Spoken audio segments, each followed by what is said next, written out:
I'm thankful to welcome you to what appears to be the beginning of the end of the longest government shutdown in U.S. history, as shameful as that is.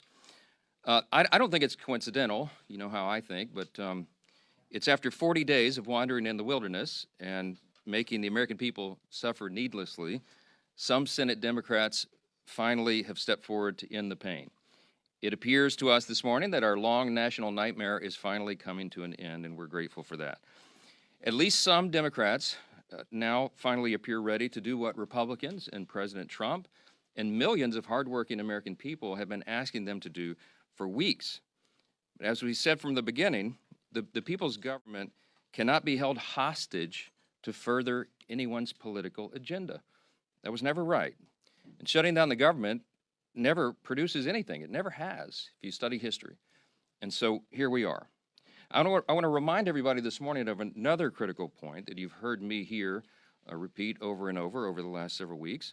It's something that I and Leader John Thune and President Trump and every Republican leader have all said repeatedly from the beginning.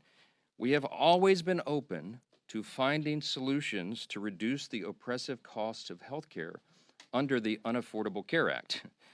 We just made clear that we would not and should not ever do that, that is, negotiate as hostages.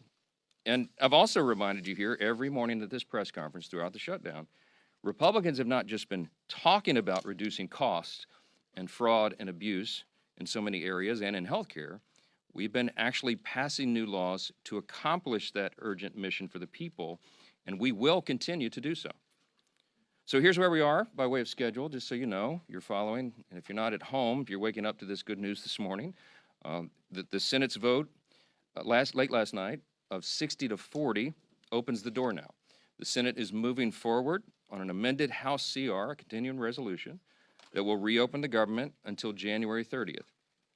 Added to that are provisions to fully fund SNAP provisions through the end of the next fiscal year, which is September 2026, guaranteed back pay for all federal workers who have been made to endure these hardships over the last several weeks.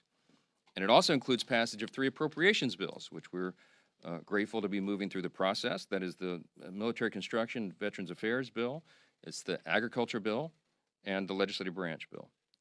The Senate will be back in session this morning to finish their job, and we're certainly praying that they do.